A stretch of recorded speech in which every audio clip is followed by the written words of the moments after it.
Hey everybody, it's Bruce and I'm here to talk to you about the input function in Python. And this is something that's in Module 1, and I thought I'd create a video about it to help you out here, all right? So there's a page in Module 1 called Read Exploring the Input Function.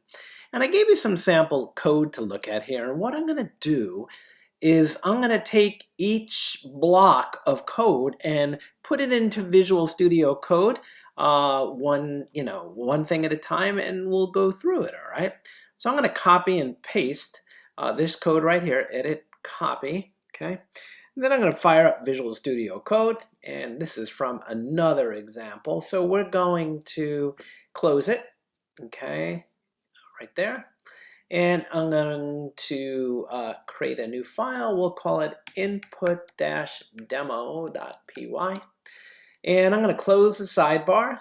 And I'm going to paste in that code that I copied from Canvas. So there we go. Actually, this should be this date is a little wrong, but we'll just do July 2020, all right? So this first example is gonna show you the input function. And as you may have seen in other videos, input is going to prompt a human, a user, a person, right, to enter in something that we are asking for. And I'm just going to comment out these two lines. There we go. So the only executable line in this program now is the one here on line 6, which has this function called input built into Python. And then there's a string. This is called the prompt, what you want to prompt the user to input. And the spaces here, actually, I'm going to take it out for a second. There you go. And I'm going to run this, all right? I'm going to say run, right? And by the way, I'm going to clear. Okay, whoops. I want to clear. There we go. So my terminal is nice and clean.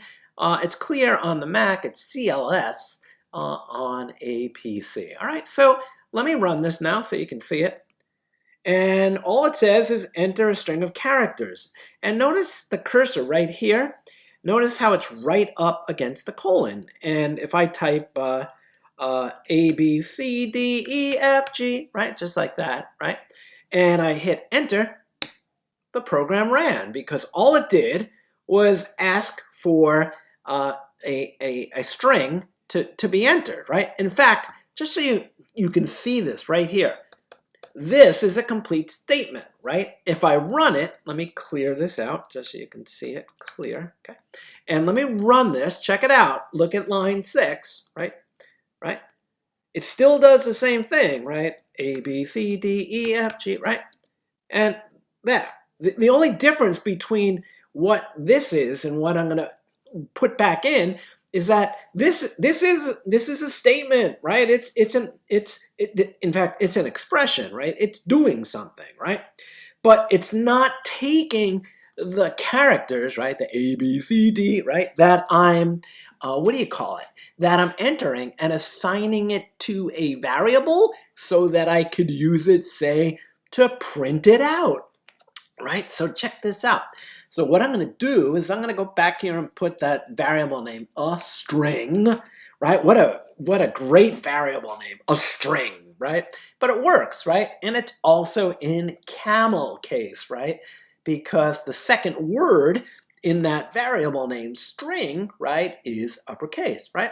So now on line 7, if I comment out, I comment in, right, that variable print a string, and by the way, I forgot to put that space back there. This way the cursor is not slammed right up against that colon, right? So I'm going to run it, check it, run it. It says enter a bunch of characters, A, B, C, D, E, F, G, right? And now it's going to display it by printing it out, right? So input, by default, just so you know, will give you a string back. So a string, right? And what I mean here is that input, like no matter what you input, in fact, let me just show you, right? I'm going to run it again. And if I enter the number 5, which is a number, believe it or not, inside of Python, inside our great program here, a string, the variable, is actually a string and not a number because input by default gets a string. And as I go a little bit further into this, it'll make more sense. In fact, there is a function, another function, right, inside of Python called type, T-Y-P-E, which will tell you the type of variable, right, the data type of that variable. Is it a number? Is it a string? Is it, what is it, right? So check this out. Let me clear out the bottom, clear, CLS on a PC, save my code, and run it, right? And check this out, 42, right? And that's going to come back as what? A number or a string? It's a string, Bruce. You're right, it's a string. And Python is telling us it's of the type string. It says class str. Don't get too hung up on this, right? And so just so you know, right, by default, input will always give you a string, even if it's a number, all right? You got that? Write that down, okay? Because I know some of you are taking notes. All right, so that's that. Let me just clear this out, clear. Let me comment this out. There we go, get a string.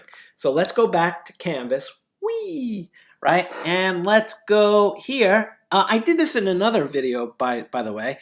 This will just print out 2 blank lines, right? So this has nothing to do with this topic, right? But if I put that in there, it's going to print out 2 blank lines, right? Okay.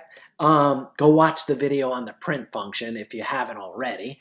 So let's copy this next section right here, and we'll do the 2 blank lines. What the heck, right?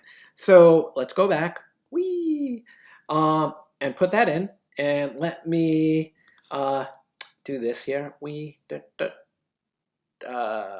This, comment that in, and comment that in. All right. So check this out. Look at the editor. Look at line number 14, and now we're inputting something, enter a number, but we're using another Python function called int, I-N-T, int. So what's going to happen is the person is going to enter in a string, right, which is going to be a number. I know. But then this int function magically takes that string, that's a number, and converts it into a whole number, an integer, and stores it in a variable called integer, right? I could have called it, something else like an integer, right? Something like that, right? But I just went with basic integer. Just know that, all right? So check this out. Here we go. Let's run it. Enter a number, all right? 42. And it comes back as 42, and it says it's of the class int, int, a whole number. So that's how you'll get a whole number from a person, right, a human, right, when you need a whole number. You'll take input, you'll enter in the prompt here as a string, and then you'll force the input to an integer using int, all right? So that's how you get that back. And again, I'm printing 2 blank lines. I should have commented that out too. Let's comment out this line, and we'll comment out these 3 here. Okay, good. You with me?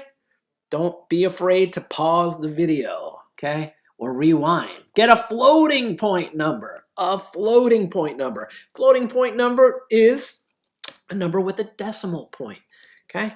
That's what we call it, a floating point number. So I'm going to uncomment out these lines, and I'm going to do that. So check this out. Input, right, and the prompt, enter a number. Decimals are okay. And then we are using the built-in function in Python called float, which is going to convert this string, whatever the human enters, and it's going to assign it to a variable that I just made up called floating, okay? And then I'm going to print it out and show you that it's of the type float. So check this out. Ready? Run Python file in terminal. Actually, let me just kill this here and clear. Let me run it again. Here we go. Ready? So 42 point. All right. So that's a floating point number, right? So here we go. So there it is. There is the number floating because we stored it in a variable, and it's of the type float. That's good. So if you ever need a floating point number to work with, right, when you ask somebody to enter in a number, you force it to be float using input and float, just like I did there. INT for integer, right, or just input for a string of characters, right? Could be letters, it could be letters and numbers, you know, any combination thereof, all right? So back to Canvas, let's copy the last one. So this is something that the book used to use a lot, and it's kind of frowned upon. So if you go on the intertubes and you look around about eval and this stuff right here, you may see some, you know, discussions, lively conversations taking place. So check it out. You can actually use eval to evaluate whatever the person entered numerically, hear me out, numerically. You're not going to want to evaluate a string, okay? And what it's going to do is force it to either, actually, let me just show you. Okay, here we go. Ready? Run Python file in terminal. Again, let me just clear out the terminal. Run Python file in terminal. And I'm just going to type 3, right? And there it is. It's an integer. See that? 3. It came back. It evaluated it to be an integer. So let me clear this one more time. Clear. We're almost done. We're almost done. And now I'll enter pi 3.14, right? And it comes back now and says it's a float because it evaluates it. It's got some smarts about it, right? Eval. So int forces it to an integer, float to a decimal, floating point number, right? And eval forces it to whatever it may be. Now, there's one other sweet thing, right, that eval can do. So check it out. Ready? So here we go. What happens if I enter 3 times 12? 3 asterisk 12. You're like, what? And it's going to evaluate that, and boom, 36, and it knows that it's an integer, right? One more time. Ready? Clear. Run. And we'll do, I don't know, 3.14 times 1,000, right? And it comes back and it says, there it is, 3,140, and it's a float, all right? So I hope this video helped on getting information from a human, from a person, right? Using the input. And input only takes one parameter, and that's the prompt, the textual prompt. Now, I know one of you out there, and I said I was going to be done soon, but I just heard one of you ask me virtually, what happens, Bruce, if you just do like input, just like that, right? So check it out, run Python file in terminal, and look what it's doing. It's just like waiting for me to do something, anything, and just boom.